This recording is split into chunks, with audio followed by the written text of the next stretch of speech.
Un iceberg es una recopilación gráfica de datos en 5 niveles, donde distribuidos están desde hechos fuera de lo común hasta los más perturbadores.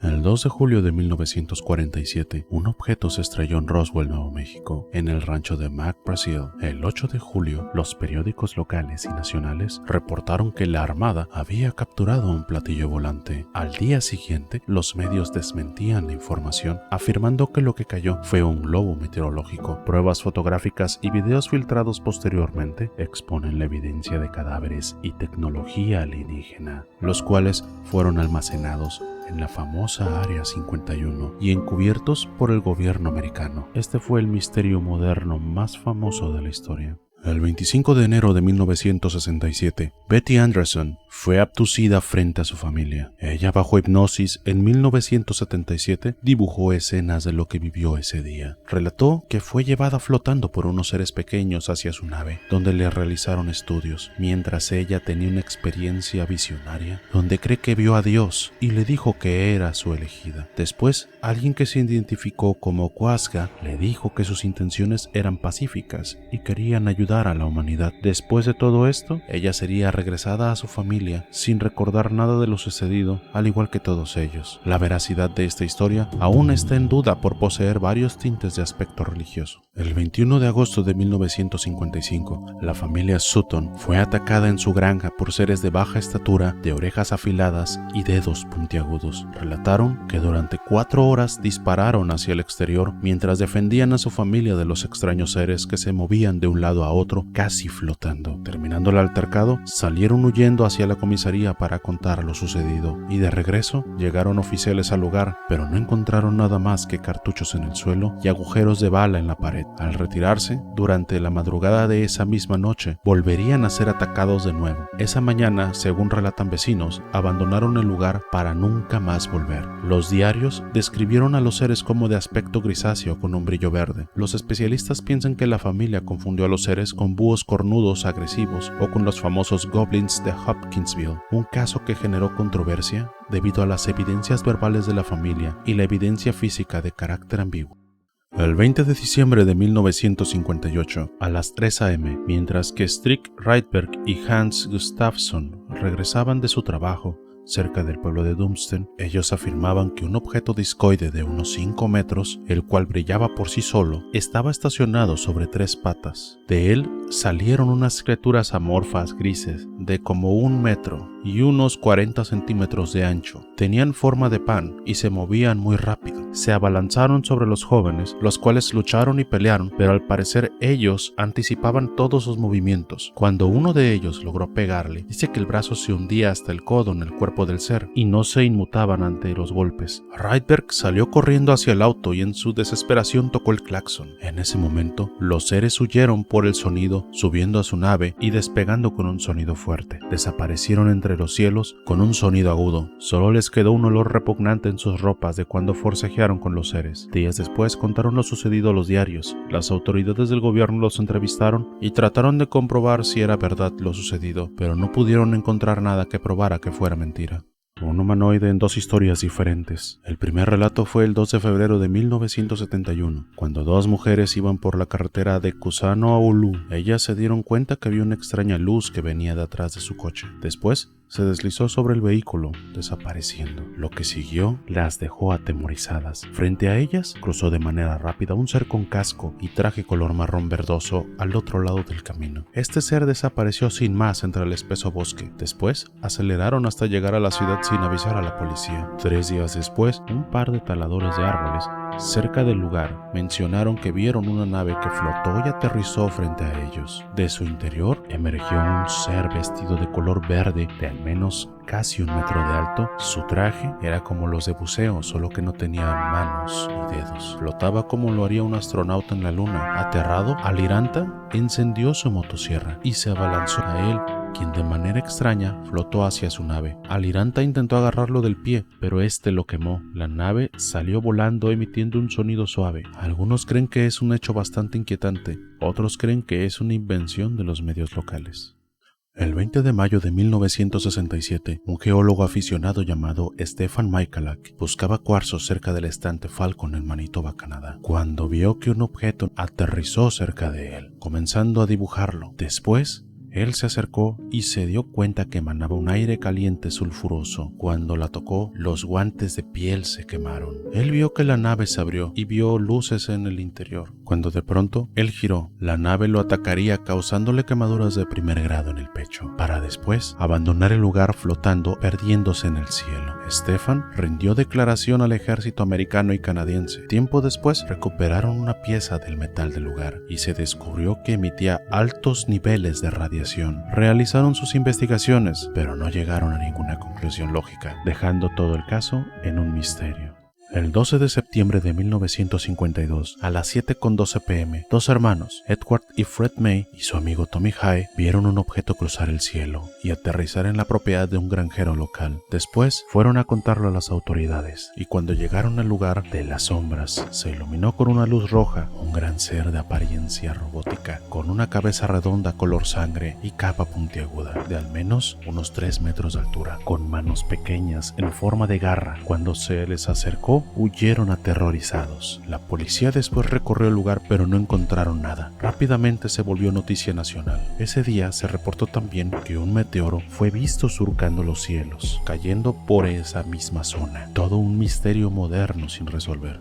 El 2 de noviembre de 1966, Woodrow Derenberg recorría la carretera interestatal 77 cuando de repente una nave se apareció frente a su vehículo. Observó que parecía una lámpara de queroseno acostada. Sorprendido, paró en seco y vio que un hombre humanoide de ojos ligeramente alargados y de amplia sonrisa, vistiendo ropa reluciente, se comunicaría telepáticamente, diciéndole que se llamaba Indrid Cold y que él era amistoso. Él venía del planeta Lánulus, para después decirle que si él quería ir a su planeta de origen, Woodrow aceptaría, y al llegar observó personas vestidas de colores y con escritura de tipo oriental. Cuando terminó el viaje, lo regresó a su vehículo despidiéndose. Indrid volvió en otra ocasión con Woodrow, pero ahora en su casa. Este le presentaría a su esposa, la cual después del suceso se divorciaría de él. Cuando terminó, se fue de ahí en su nave para no volver. Otros pobladores del lugar afirman que también se toparían con Indrid, pero de manera casual. Tiempo después, Woody escribiría un libro narrando su aventura en otro planeta, y de Indrid jamás se volvería a escuchar otro reporte.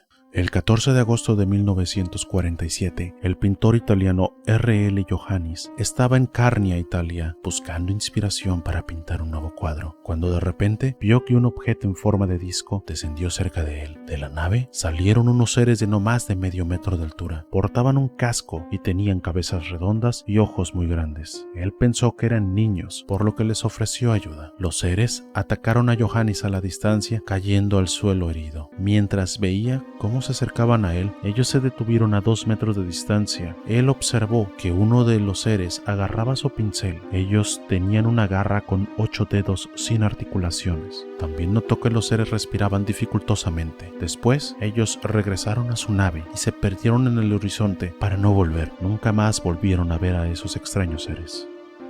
La tarde del 25 de octubre de 1974, Carl Higdon, perforador petrolero, se encontraba cazando alces en el Parque Nacional Medicine Bound, cuando de pronto, al disparar, vio que la bala de su rifle se detenía en el aire y de repente una criatura aparecía frente a él. Un ser de 1,80 m de alto, sin cuello, labios y cejas, con 3 dientes grandes, cabello grueso como de paja y en lugar de una mano derecha tenía un apéndice en forma de cono. Vestía un traje negro como de buceo, un arnés azul que se entrecruzaba en el pecho con un cinturón de una estrella amarilla de 6 puntas. El ser se presentó como Auso-wan y le preguntó que cómo estaba, a lo que Carl respondió que estaba muy bien. Le preguntó si tenía hambre y Carl dijo que sí, y Auso le mandó flotando unas 4 pastillas envueltas en algo parecido a un celofán. Observó detrás de él su nave en forma de un cubo brillante. Auso lo invitó a pasar y lo siguiente que recuerda es que estaban de camino al planeta de Auso. Tiempo después, cuando regresó al lugar de los hechos, encontró su cartucho 7 mm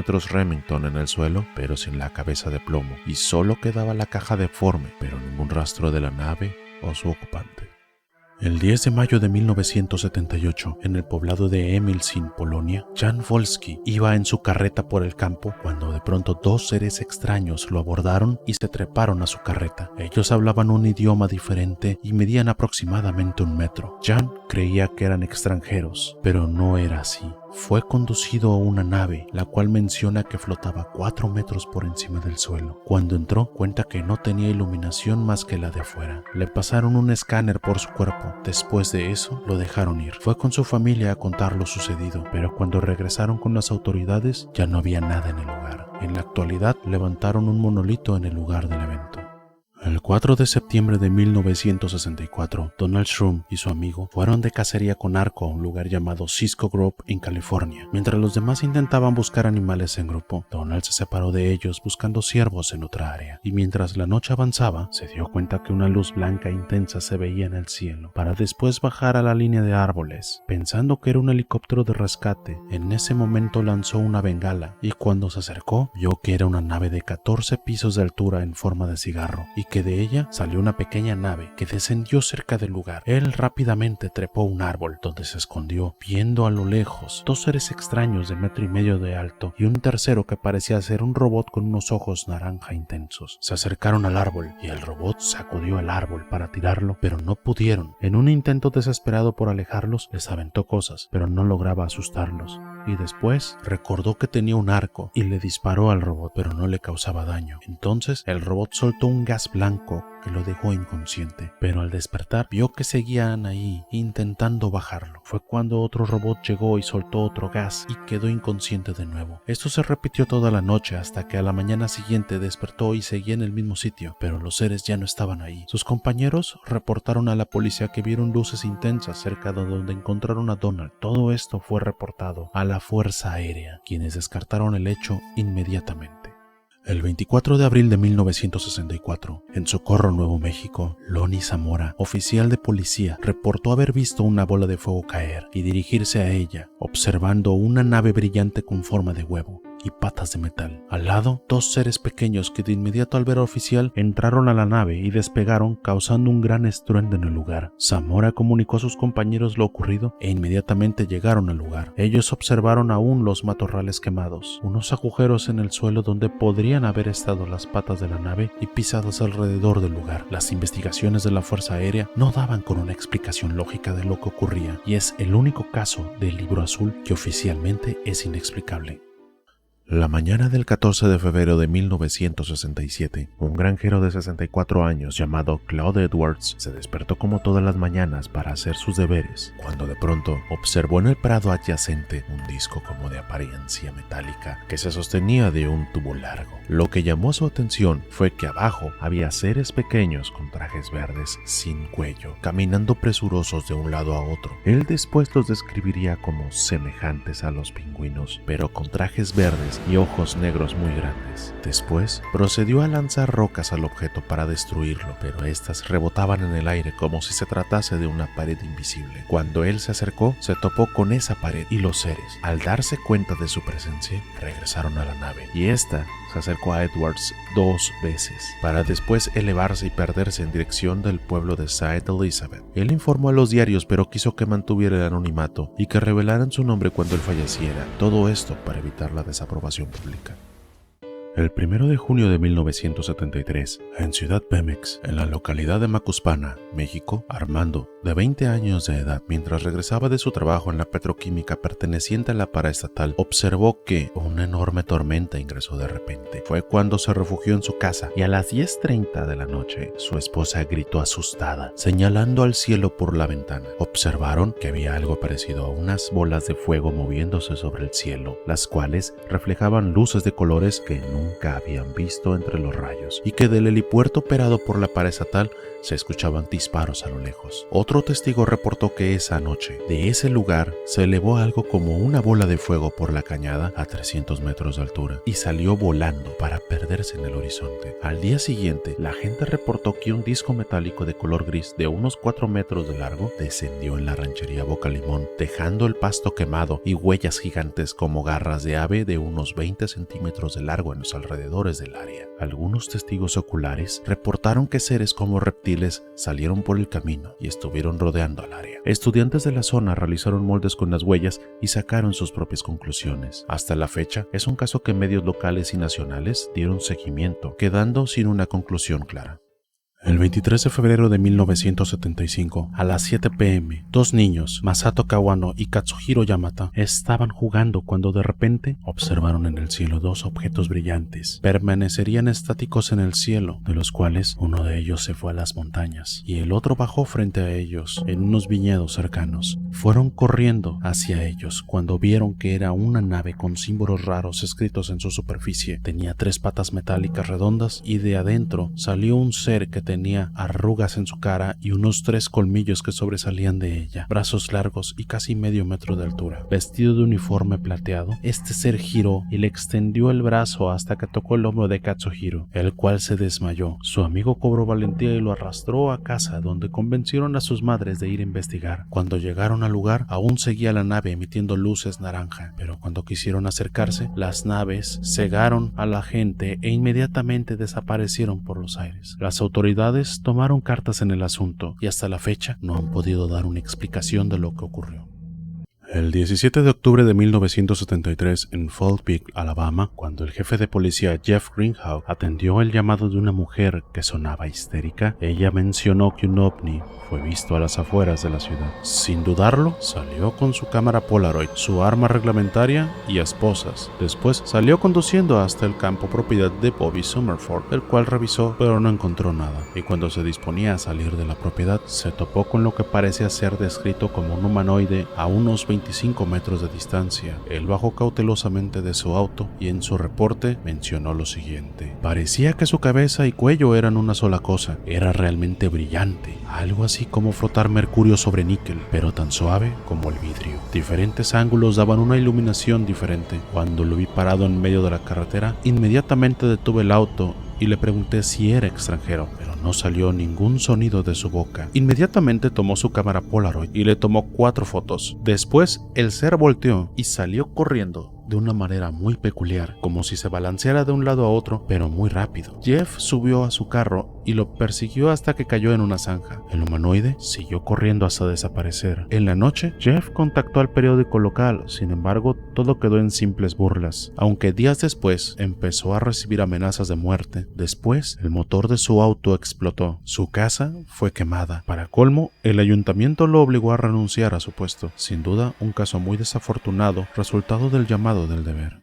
El 16 de septiembre de 1989, en Zimbabue, específicamente en la primaria Ariel, unos niños sufrieron uno de los avistamientos más siniestros de la historia de ese país. Ese día, 3 objetos luminosos en el cielo descendieron al lado del patio de juegos. De su interior salió un pequeño de cuello escuálido y ojos enormes, el cual caminó en dirección hacia los niños, los cuales creían que eran antiguos demonios llamados Tokoloshi, los cuales devoraban a los niños. El ser, al darse cuenta de los gritos, regresó a su nave y despegó en el firmamento para perderse. Los niños quedaron horrorizados. El incidente fue televisado por los medios locales e internacionales. Los niños hicieron sus dibujos acerca del suceso, recreando la visita del ser. Psicólogos también analizaron en busca de mentiras en los niños, pero todo fue certificado. Sin duda, fue un horrible suceso para todos los involucrados.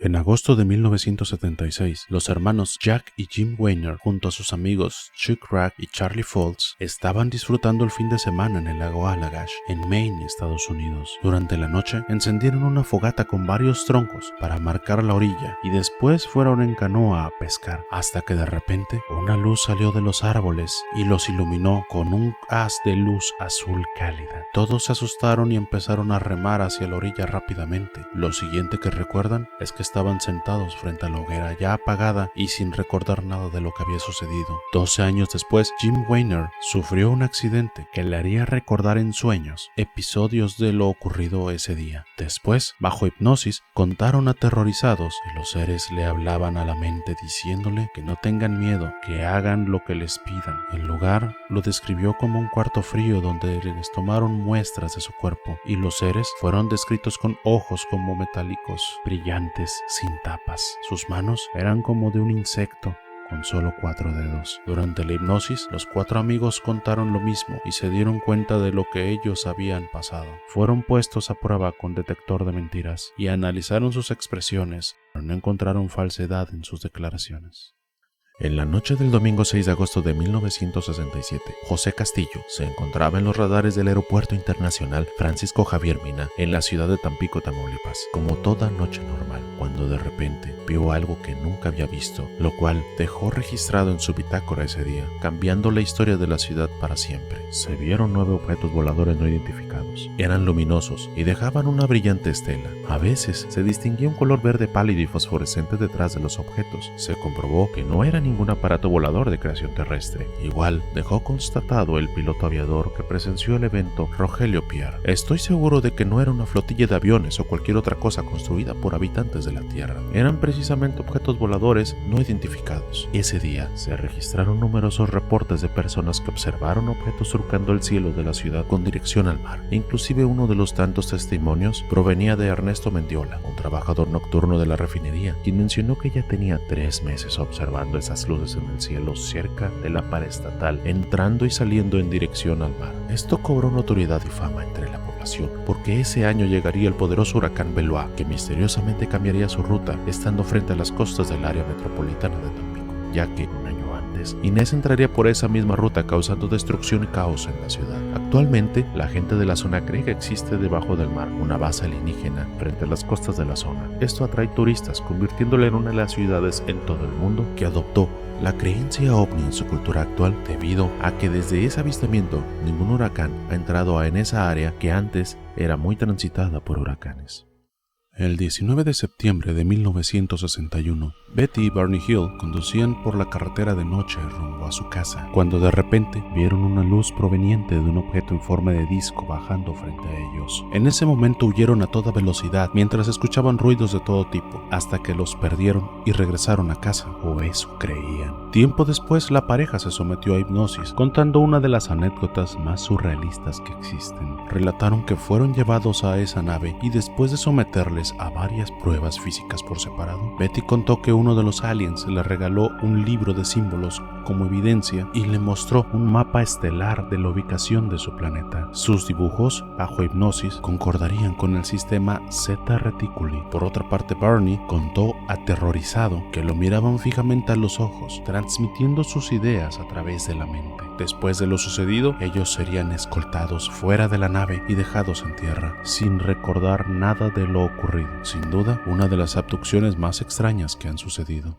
El 27 de septiembre de 1989, en Voronezh, antigua Unión Soviética, hoy Rusia, ocurrió uno de los encuentros más polémicos de la historia moderna. Unos niños presenciaron que una nave aterrizó a las afueras de la ciudad. Aparecieron 2 alienígenas de unos 3 metros de alto y una especie de robot amenazante que los escoltaba. Ellos andaban por el parque de juegos. Poco después, una multitud de gente se acercó a ver todo, hasta que un niño gritó del pánico y los seres regresaron a la nave y desaparecieron. A los 5 minutos volvieron con un tubo de 30 centímetros de largo, similar a una pistola, y le dispararon al joven de 16 años, desapareciéndolo al instante. El ser volvería a la nave y al despegar volvería a aparecer de nuevo el joven. Estos reportes se extendieron en diversas partes de la ciudad de Voronezh entre el 21 de septiembre y el 2 de octubre de ese año, entre las 6 y 9 de la noche. Este hecho fue muy difundido alrededor del mundo, contando varias versiones en diferentes países, ya que esta vez hubo muchos testigos presenciales.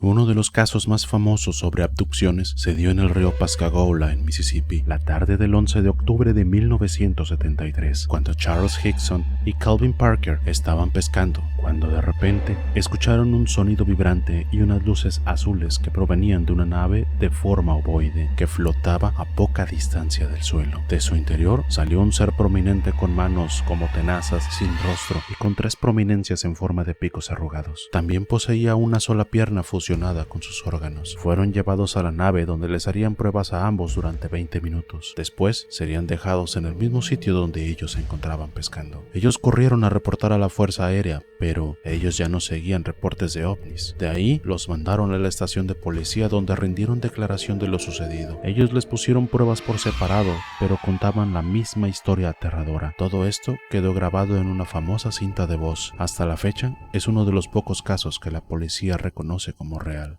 La noche del 3 de enero de 1979, en Miami, Florida, Filiberto Cárdenas, Fernando Martí y su familia conducían de noche por un camino rural, cuando de repente se quedaron sin energía y ambos salieron a investigar qué había pasado, cuando de pronto escucharon un zumbido y una luz, la cual provenía de un disco que apuntó hacia ellos llevándose a Filiberto por los aires, mientras gritaba que no se lo llevaran. Después, la familia fue a la policía a reportar la desaparición. Horas después encontrarían a Filiberto totalmente desorientado a 15 kilómetros de ahí en la autopista. Lo que Filiberto relataría bajo hipnosis sentaría las bases del primer caso reconocido de abducción alienígena en la policía americana. Él dijo que fue llevado a una nave donde le pusieron un casco y se comunicaron telepáticamente en su idioma. Después lo llevaron a una ciudad subacuática fuera de las costas de Florida, donde en las paredes había grabados con forma de una serpiente, conduciéndolo a una sala bien iluminada donde le harían experimentos de todo tipo. Esto sería corroborado por los médicos al encontrar en su cuerpo hasta más de 100 heridas de aspecto quirúrgico. Después le mostrarían imágenes del pasado, presente y futuro de acontecimientos humanos. Muchos de ellos años después serían confirmados, lo cual despertaría la curiosidad del gobierno, quien me entrevistaría repetidas veces en el futuro. Cuando terminó de ver las imágenes, lo siguiente que recuerda es que estaba muy desorientado en la carretera. Esa misma noche llegaron reportes que en esa área había luces que salían de una nave más grande, la cual desaparecía rápidamente en el firmamento, lo que lo convierte en un caso completo del fenómeno ovni.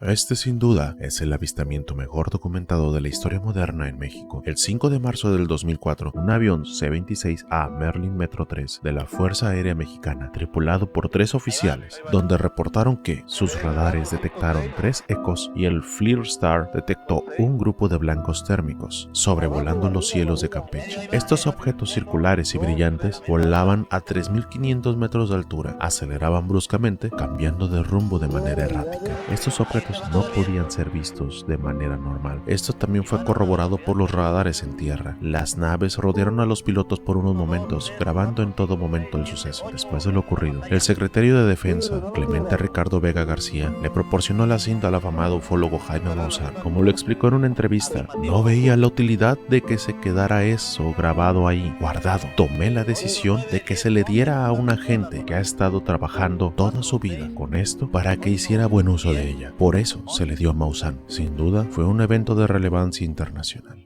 Muchos de los casos que están aquí son una pequeña fracción de todas las historias que existieron de probables encuentros con seres de otros mundos a través de la historia humana. Como siempre, tú y solo tú tienes la última palabra. ¿Estaremos solos en el universo o solo es resultado de la necesidad colectiva humana de no sentirse solos en el mundo? Por lo pronto, me despido. Soy Sincerelk y te agradezco que hayas llegado hasta aquí. Recuerda mantenerte alerta en todo momento. Puede que las pesadillas que tuviste fueron reales.